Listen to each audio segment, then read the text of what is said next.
Hi, and welcome to my channel. My name is Carlos Noemi, though my friends call me Vampiro.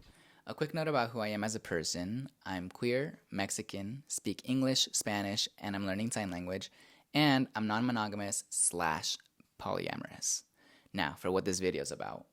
I want to talk about the words PLUR and Kandi, which are terms that are very well known within the rave community, and it's something that I got to experience at my first rave ever, which was this year at EDC Las Vegas 2023. Now you might be thinking, your first rave ever, which was really more of a festival, are you sure you're qualified to talk about this? And I would be thinking, probably not.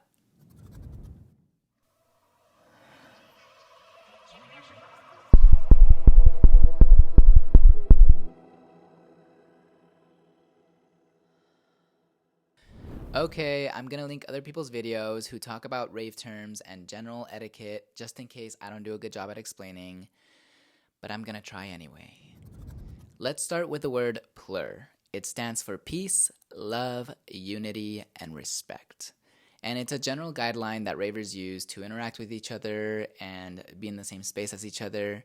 It's pretty straightforward, you know, peace, keep the peace, don't bring violence, don't be violent. Love, give love, share love. Unity, we're all in this together, we're all in this space together, in this loving space together. And respect, you know, respect each other, care for each other, don't hate each other, don't hate on each other, I should say, or just don't bring hate, you know? And don't judge anyone. We're here to be here for each other, with each other. Yeah. So that's kind of like what it stands for. And in that moment, a thought came to mind.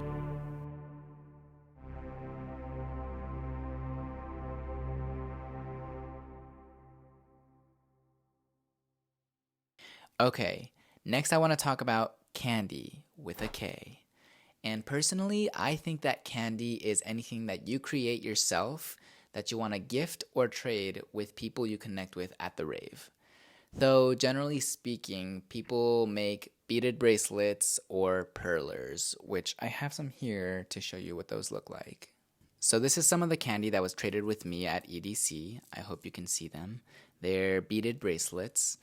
They can be whatever colors you want, whatever types of beads you want. Some of them have lettering on them. Like, I got a few that say Rave Baby. This one says Headbanger. I got one that says 420, EDC. Yeah, it's just like little messages if you want. It could just be beads, just colors, literally however you're feeling. And then basically what you do is you wear the Kandi you make, right? So let me put these on real quick. Okay, so you have your Kandi on, and say you connect with someone at the rave. For example, for this one, I was dancing in the crowds, and there was a person who was ahead of me, like just slightly ahead of me, who was dancing with their group, and they were turned towards my direction. And for a moment, we caught eye, and we danced together, and they decided to come up to me and trade. And what you do when you want to trade Kandi is you do the PLUR handshake first, which goes like this. Peace, right? Peace. Love, unity, and respect. And then once your hands are locked together, that's when you trade your Kandi. If it's the bracelets, then you give them the bracelet as they're locked, remember. Right? The hands would have been locked the whole time. And then you give them whichever bracelet you want or whatever Kandi you want. And that's how you trade Kandi. And for people who want to make perlers, this is what they look like. They are little plastic beads that you put in a design and then you melt together with a hot iron. A very cool person gave me this, and as soon as I saw it, I knew exactly what I wanted to give them, which was a necklace that I made. But, and it hurts me to this day, I forgot them at the hotel, so I didn't have it with me to trade. But I still have it with me. So if you ever see this video or we ever meet again, I have this for you. It is for you. So, you know, reach out if you see this, like I said, or if we ever meet. And if not, it's okay. Things happen. Next year, I will for sure be more prepared and just have all my things with me. Hopefully. Hopefully I don't forget. But yeah, that's what perlers are.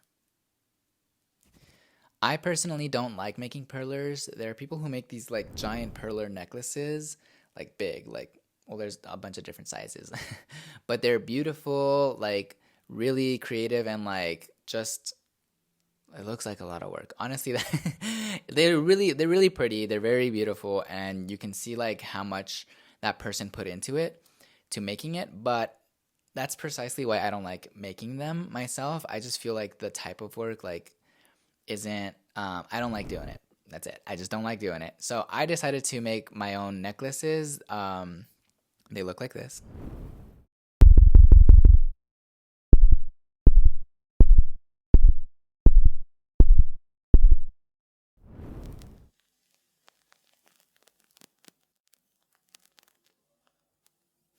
This is one of them. I hope it's not blurry. I used marker and acrylic paint to make the image. I painted the frame, cut out the canvas from a larger canvas, put the chain together. I worked pretty hard on them, so it made me feel good about trading it with people. Actually, let me show you what it looks like put on. So this is what it looks like. I don't know if you can see all of it because it's a little long. But yeah, I made it so that it can turn into a keychain in case you didn't want to wear it as a necklace.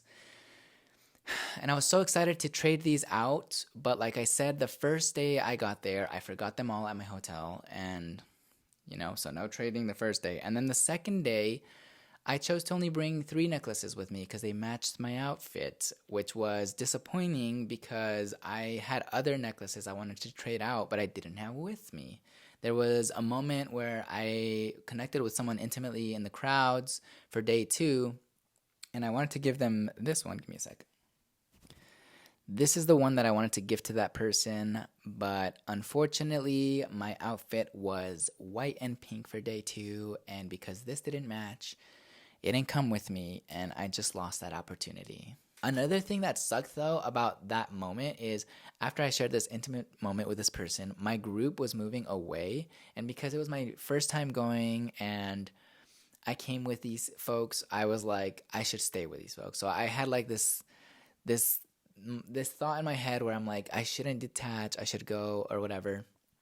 And just another thing I learned for next year, I wish I had detached. I wish I had gone and just asked the person if they wanted to dance some more, if they wanted to connect some more and see where that went. But I didn't, and it's okay.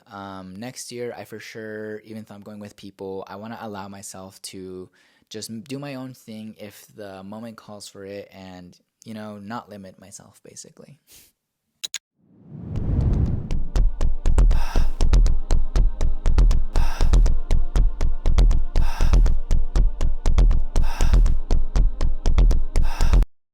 So for my final thoughts, I just want to say what a beautiful thing Kandi is, and the idea of gifting and trading at EDC is just magical because you're not trading to profit or benefit, but instead to give a piece of yourself to another you shared a moment with. And then after that, you're left with these gifts to remember these special moments whenever you feel like reminiscing. I also want to mention that you don't have to trade Kandi. You can really trade whatever you want. Someone traded with me a fan. I actually have it right here. I kind of, damaged it a little bit because I used it a lot more than I thought I was going to. But I still will keep it. I got a necklace. I got a pashmina. Like, you can trade whatever you want. The idea is more so to trade something, to have something from the other person to remember them by, or remember the moment by. And with that, we've come to the end of the video. I hope you enjoyed it. Till next time.